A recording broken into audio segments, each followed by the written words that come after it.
घुसपैठ से मुक्ति का वादा, सोनार बांग्ला का इरादा, क्योंकि इस दिशा में केंद्र और राज्य सरकार दोनों काम करते नजर आ रहे हैं। और इस खबर पर बात करने के लिए खास मेहमानों का पैनल मेरे साथ मौजूद है। उनका परिचय आपसे कराता हूं। अभ्र सेन है, प्रवक्ता भारतीय जनता पार्टी के। इसके अलावा मोहम्मद एहतशामुल हक है, टीएमसी के समर्थक, राजनीतिक विश्लेषक हैं। वरिष्ठ पत्रकार नंदिता चटर्जी हैं। आप तीनों को बहुत बहुत स्वागत है। एहतशामुल हक साहब, क्योंकि अब लगातार घुसपैठ को लेकर जहां केंद्र सरकार सख्ती, अब बंगाल में भी वो स्थिति दिखाई पड़ रही है। शुभेंदु सरकार सख्त दिखाई पड़ रही है और अब खुद लोग अपने आप बॉर्डर पे जाकर एक तरीके से जाना चाहते हैं और होल्डिंग सेंटर्स में भी लोग दिखाई पड़ रहे हैं। तो कम से कम जिस बात को टीएमसी लंबे समय तक नकारती रही, वो सच तो अब सामने दिखाई पड़ रहा है। बिल्कुल आयन प्रताप सिंह जी, बहुत सही आपने कहा। जिस हिसाब से जो देखा जा रहा है बॉर्डर इलाके में जो अपने आप से लोग चले जा रहे हैं, तो ये कहीं न कहीं ये बात सच साबित होते दिख रहा है। और मैं आपके जो दूरदर्शन चैनल के माध्यम से हम संपूर्ण देशवासियों को मैं आज ईद उल अजहा का दिन है, आप तमाम लोगों को बधाई अपनी ओर से देते हूँ। जितने पैनलिस्ट है, जितने भी श्रोता इस दूरदर्शन को देखने वाले हैं, ये वाकई में सही बात आपने कहा, जो एकदम सही साबित हो रहा है। ये कहीं न कहीं समझ लिए कि हमारी सरकार कहीं न कहीं यहाँ पे नाकामी थी, और जिसका जीता जागता सबूत समझ लिए आप पर्दे पे देख रहे हैं। नहीं, तो आप ये स्वीकार कर रहे हैं कि ममता बनर्जी की सरकार के समय ये नाकामी थी, आप ये स्वीकार कर रहे हैं? कहीं नहीं, ये तो सच साबित दिख रहा है, ये तो स्पष्ट रूप से दिख रहा है। नहीं तो फिर ये लोग प्लान सडनली कहां से कर रहे थे? ये सडनली अभी अचानक प्लान कर, इसका मतलब है कुछ न कुछ यहाँ जो उस पार से लोग आकर के यहाँ पर रह रहे थे। आज देखे, मैंने न्यूज के माध्यम देखा कि लोग, बहुत सारे लोग 10 साल से रह रहे, कोई 15 साल से रह रहे थे।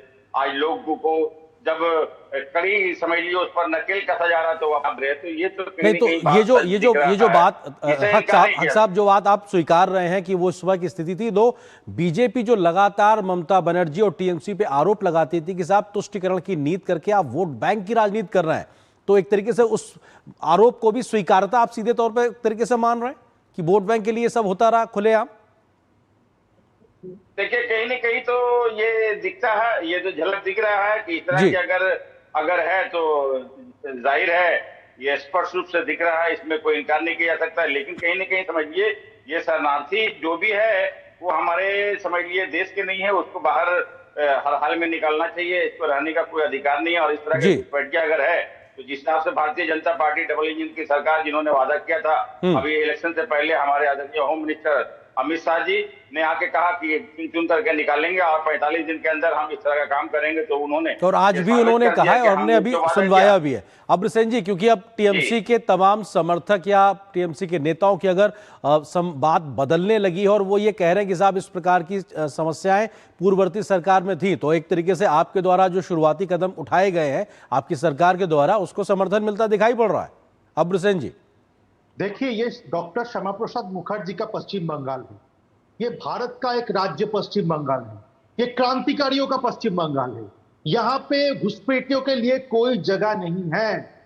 ये एकदम कैटेगरिकली मैं बोल रहा हूँ, कोई भी घुसपैठिया यहाँ पे अगर है वो भाग जाए, नहीं तो सरकार अपना काम करेगी। उनको भगाने के लिए जो करना है वो सरकार करेगी। लेकिन हमको ये भूलना नहीं है कि पिछली टीएमसी सरकार ने क्या किया था। बॉर्डर फेंसिंग के लिए जो जगह केंद्र सरकार बार बार मांग रही थी, उन्होंने उस जगह का पैसा लेके भी वो जगह नहीं दिया। इसका मतलब इन्होंने फैसिलिटेट किया था कि इन्फिल्ट्रेशन हो। हमें ये भूलना नहीं है कि एक एबीटी का जंगी यहाँ पे आतंकी पकड़ा गया, फिर हमको पता चला कि उसका वो आतंकवादी का मां बोल रही है कि मेरा लड़का तो टीएमसी कर रहा है। मतलब जो टीएमसी के साथ संपृक्त था वही आतंकवादी भी था। ये था चित्र टीएमसी का। टीएमसी ने ये माहौल बना के रखा था कि आतंकवादियों को लगता था कि पश्चिम बंगाल एक सेफ हेवन है। ये उन्होंने क्यों किया था, इसका उत्तर तो देना पड़ेगा। और इन्होंने फर्जी वोटर कार्ड, आधार कार्ड बनवाया था, इस आतंकवादियों का भी बनवाया था और घुसपैठियों का भी बनवाया। अभी जब हमारा सरकार आया है, भाजपा का सरकार आया है, पश्चिम बंगाल सरकार ने 10 से 12 दिन के अंदर बॉर्डर फेंसिंग के लिए जगह दे दिया है। और हमने जो कार्रवाई का जो स्टेप्स लिया है जी। उससे आप देखिए घुसपैठिए जो है वो खुद ब खुद भाग रहे ठीक हैं। है, लेकिन अब्रसेन जी आप लोग लगातार लाखों करोड़ों घुसपैठियों का जिक्र करते हैं, लेकिन अभी संख्या भले ही एक है, अपने आप में निश्चित तौर से चिंताजनक है, लेकिन वो संख्या उस संख्या से बहुत ज्यादा अंतर दिखाई पड़ रहा है। जो लोग अभी बॉर्डर पे मौजूद हैं, आप लोगों के दावे बहुत बड़ी संख्या के थे, वो एक मिसमैच दिखाई पड़ रहा है अभी। जी भाई साहब, एक बात मैं क्लियर कर देना चाहता हूं। पश्चिम बंगाल सरकार के मुख्यमंत्री ने भी यह बताया है कि खुद ब खुद भाग जाओ, नहीं तो पश्चिम बंगाल सरकार जो करना है वो करेगी। जगह जगह पे होल्डिंग सेंटर बन रहे हैं। अगर लोग खुद ब खुद नहीं गए, अगर ये घुसपैठिए खुद ब खुद बांग्लादेश वापस नहीं जी। गए, पुलिस अपना कार्रवाई करेंगी, इनको पकड़ेंगे और फिर वापस भेजने का जो जो प्रावधान है वो हम लागू करेंगे। मतलब कोई भी घुसपैठिया पश्चिम बंगाल की भूमि में नहीं रहेगा। साइलेंट डेमोग्राफिक इन्वेशन नहीं करने देंगे, गजवाए हिंद नहीं करने देंगे हम। ठीक, ये ठीक। हमारा कैटेगोरिकल स्टेटमेंट है। नंदिता जी, क्योंकि एक वरिष्ठ पत्रकार के नाते आप पश्चिम बंगाल को बहुत करीब से लंबे समय से, दशकों से देख रही हैं। अभी जो हालात दिखाई पड़ रहे हैं शुभेंदु सरकार के आने के बाद, लोग खुद ब खुद बॉर्डर पार करके बांग्लादेश जाना चाहते हैं, जिस प्रकार से होल्डिंग सेंटर में लोग दिखाई पड़ रहे हैं, तो ये तो स्टैब्लिश करता है कि ममता दीदी की सरकार में सीधे तौर पर कहीं ना कहीं एक प्रकार से फैसिलिटेशन स्थिति थी उन घुसपैठियों के लिए, उनको संरक्षण दिया जा रहा था। और अब जब निजाम बदला है, सरकार बदली है, तो वो भय दिखाई पड़ रहा है घुसपैठियों में। ये देखिए, ये बात तो साबित हो गया कि घुसपैठिया थे, क्योंकि जो चित्र हमने सामने आ रहे हैं, ये खासकर उत्तर 24 परगना जिले की हकीमपुर जो बॉर्डर है वहां पर जो देख रहे हैं जितने सारे लोग, वहां पर काफी भीड़ भी जम गई थी। ये शुरू हुआ है संडे के बाद से। संडे जब चीफ मिनिस्टर शुभेंदु अधिकारी ने घोषणा किया कि होल्डिंग सेंटर बनेंगे, उसके बाद ही एक अफरा तफरी मची और जो लोग अवैध रूप से पश्चिम बंगाल में रह रहे थे वो लोग वापस जाने की तैयारी कर रहे हैं और बॉर्डर में खड़े हो गए। इसमें दो पहलू है। एक पहलू है कि ये तो हमारे इलेक्शन का एक एजेंडा भी था कि घुसपैठिए का जो एजेंडा था कि बहुत सारे घुसपैठिया बंगाल में है। लेकिन जो वो आप खुद ने बोले कुछ देर पहले कि जो संख्या बताई जा रही है वो संख्या से इसका जो है काफी मिसमैच है जी। कि लाखों करोड़ों, ऐसा काफी मिसमैच है। इसमें दो चीज है। एक चीज है, ये लोग इतने दिन से रह रहे थे तो सरकार ने क्यों इसको नहीं निकालने के, पूर्वतन सरकार ने इन लोगों को निकालने की कोई कोशिश नहीं की। That is lack of their प्रशासनिक उनका फेल है।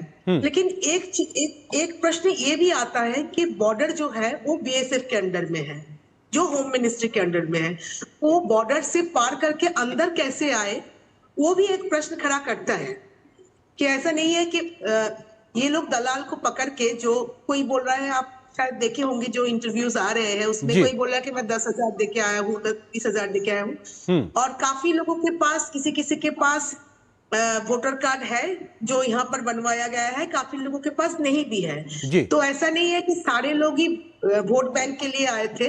कुछ लोग ऐसे हैं जो लोग बहुत ही गरीब हैं, उनको वहां पर कुछ नहीं हो रहा था तो वो सोच रहे थे कि इधर आके, but any how it is not support, इसको सपोर्ट किया नहीं जा सकता है क्योंकि दूसरे देश के अवैध लोग क्यों हमारे देश में रहेंगे। बिल्कुल। और हमारे रिसोर्सेज पे, हमारे देश के लोगों के रिसोर्सेज पे हम उनका खर्चा क्यों वहन करें, ये मतलब अपने आप में बड़ा बिल्कुल सवाल खड़ा हो कर सकते हम लोग कोई। हाँ, और ये शायद इसी जी नेता जो शायद इसीलिए शायद राष्ट्रीय सुरक्षा, जो नेशनल सिक्योरिटी के इशू को लेकर भी जब बात होती थी तो राजनीतिक बहस बहुत तेज होती थी। मोहम्मद एहतशामुल हक साहब, क्योंकि एक सवाल ये भी है कि अब कुछ दिनों में जो बंगाल में बदली हुई हालात दिखाई पड़ रहे हैं, उसमें ममता दीदी के समय के भ्रष्टाचार की कलई खुलती दिखाई पड़ रही है।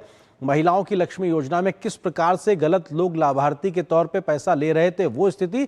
और दूसरा, बड़े बड़े टीएमसी के नेता टीएमसी से इस्तीफा दे रहे हैं और कई गंभीर आरोप पार्टी के बड़े नेताओं पे लग रहे हैं। तो ये भी अपने आप में अंदर खाने दिखाई पड़ रहा है, पहले का भ्रष्टाचार और अपने ही लोग अपनों पे आरोप लगा रहे हैं टीएमसी में। कहीं न कहीं आयेंद्र प्रताप सिंह जी, ये बात सही है, इसलिए कि आज जनता ने जनादेश जिस हिसाब से हम लोगों को दिया है, तो ये कहीं हम लोगों को विपक्ष में बैठाया, तो इसकी ये जो आप बोल रहे हैं कि ये सामने में आ रहा है, तो ये बात कहीं न कहीं दुरुस्त हो रही है। उसकी वजह ये है कि इतना होने के बावजूद भी आज हम सत्ता में नहीं है। आज हम सत्ता के समझिए हम अपोजिशन में बैठे हैं, तो यहाँ की जनता देखिए हमेशा जनार्दन होती है। जनता ने जनादेश हमारे अगेंस्ट में दिया है, जिसको हमको स्वीकार करना होगा, ग्रहण करना होगा। और ये बात है बिल्कुल सही है, इससे इनकार नहीं किया जा सकता। लोगों में समझिए बहुत आक्रोश है जिस हिसाब से पश्चिम बंगाल में जो उच्च स्तरीय नेता है वो समझ लीजिए कि वो इलाके में है ही नहीं। जो कहीं ना कहीं समझ लीजिए कि जो जितने भी जो नीचे क्लास के लीडर है या फिर कार्यकर्ता है उनके अंदर में बहुत डर है, बहुत खौफ है कि हमारे जो नेता थे हमारे बीच में नहीं है। आपने देखा होगा कि जहांगीर खान समझ लिए कि विड्रॉ कर लिए, वो अपने जिस हिसाब से वहां इलेक्शन वो फालता से लड़ रहे थे, उनके आगे पीछे कोई भी नेता नहीं थे, उनके भी क्या नाम है उसको कैंपेनिंग करने के लिए कोई भी लोग सहायता नहीं कर सके। तो ये कहीं ना कहीं समझ लिए आज जो टूट रही है पार्टी, तो इसकी ये वजह है कहीं ना कहीं ये हम लोगों के अंदर बहुत अंदरूनी मामला सही नहीं थे और डिक्टेटरशिप कहीं ना कहीं डिक्टेटरशिप दिखाई देता है। बहुत महत्वपूर्ण बार शब्द इस्तेमाल कर रहे हैं, डिक्टेटरशिप मतलब तानाशाही। ममता दीदी की तानाशाही आप स्वीकार रहे हैं मतलब ये, लेकिन निजाम बदलने के बाद आपके अंदर स्वीकारता आ रही है, तो ये कम से कम पार्टी के बड़े नेताओं को भी कहिए। अब्रसेन जी, लेकिन सवाल ये है कि टीएमसी के तमाम बड़े नेता अभी भी सवाल इस बात को लेकर आज उठा रहे हैं कि साहब आपने जो सामाजिक योजनाओं के लिए सत्यापन की प्रक्रिया शुरू की है, वो कह रहे हैं कि साहब इसके माध्यम से आप कई जो जेन्युइन लाभार्थी होंगे उनका हक मारने की कोशिश कर रहे हैं, इसमें भी आप तुष्टीकरण करेंगे, वो ऐसा आरोप आप पे लगा रहे हैं। अब्रसेन जी देखिए, ये तो अभी प्रूवन है कि जो घुसपैठिए लोग थे उनको भी ये लोग वो सोशल वेलफेयर स्कीम्स के सुविधा दे रहे थे, टीएमसी सरकार दे रही। ये तो टीएमसी का बाप का संपत्ति नहीं है, बाप का पैसा है क्या? नहीं, ये तो पब्लिक मनी है, टैक्स का पैसा है। फिर हमारे भारतीय के टैक्स के पैसे से घुसपैठिए को वो सोशल वेलफेयर स्कीम्स का सुविधा टीएमसी गवर्नमेंट ने कैसे दिया था?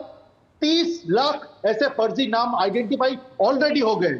आप समझ सकते हैं अगर महीने में 1,500 रुपए करके भी 30 लाख लोगों को दिया जाए तो पर महीना कितना करोड़ रुपए ये लोग देवर थ्रोइंग डाउन द ड्रेन ये घुसपैठियों के लेकर। ये था टीएमसी का गवर्नेंस।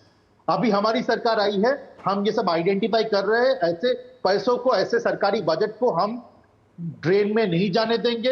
हम सही तरीके से पूरा जांच करेंगे और जो जो लाभार्थी उनको जिनको देना चाहिए उनको ही देंगे, उनको ही मिलेगा। और 1,500 नहीं, जो लक्षित भंडार वो तो रिप्लेस हो जा रहा है, अन्नपूर्णा योजना 3,000 रुपए करके मिलेगा उनको, महिलाओं को मिलेगा और सबको मिलेगा, एकदम सही तरीके से मिलेगा, इसमें कोई दो राय नहीं। जी नंदिता जी, सवाल ये कि पिछली सरकार का भ्रष्टाचार भी खुल के आ रहा है और टीएमसी की अंदरूनी कलह जो इंटरनल फाइट है वो भी बहुत ज्यादा बढ़ती हुई दिखाई पड़ रही है। ये देखिए, ये एक अद्भुत परिस्थिति है क्योंकि पिछले बार भी बीजेपी को सिर्फ 77 सीट्स मिले थे, टीएमसी को इस बार तो उससे ज्यादा मिले हैं, 80 सीट। तो वो लोग कंस्ट्रक्टिव अपोजिशन की रोल प्ले कर सकते थे। अचानक ही उनके पार्टी में जो ये ऐसा टूटने की कगार पे आ गए हैं, ये शायद मैंने मतलब बंगाल के इतिहास में, पॉलिटिकल इतिहास में तो कभी नहीं हुआ। मतलब अजीब ही एक स्थिति है। तो मतलब ये एक चीज तो स्पष्ट कर देता है कि लोगों के अंदर जो था, जो वो इलेक्शन के रिजल्ट में भी दिखा गया है कि लोगों के अंदर जो भड़ास थी वो निकल के बाहर आए हैं। तो अब लग रहा है टीएमसी के नेता लोगों के अंदर भी जो भड़ास थी वो भी अब बाहर निकल के आ रहे हैं। उसका मतलब ये है कि उनके पार्टी में वो अपना मत या भड़ास निकालने की जगह नहीं थी उस टाइम। अब जब पार्टी सत्ता से चली गई है तब उनके भड़ास निकाल के आ रही है।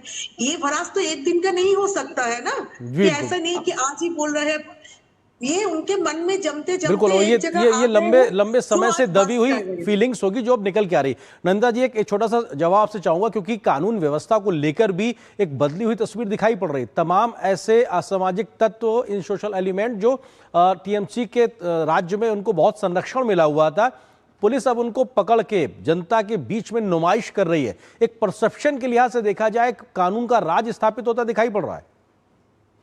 देखिए, ये बात तो भ्रष्टाचार की बात को तो आप नकार नहीं सकते हो ना, कोई जगह ही नहीं है नकारने की, क्योंकि इतना भ्रष्टाचार हुआ। इसीलिए आज टीएमसी के नेता लोग जहां भी जा रहे हैं उनको चोर चोर सुनना पड़ रहा है। और यहाँ पर अगर आप गाँव शहर की बात तो आप छोड़ दो, आप गाँव देहात में भी जाओगे, वहां पर जंगल के अंदर आदिवासी इलाकों में भी टीएमसी के नेता ने इतने बड़े बड़े सब महल बना के रखे हैं। तो ये तो साफ है कि करप्शन लेवल जो था वो एकदम मतलब पॉइंटलेस, मतलब कोई उसका कोई वो ही नहीं था।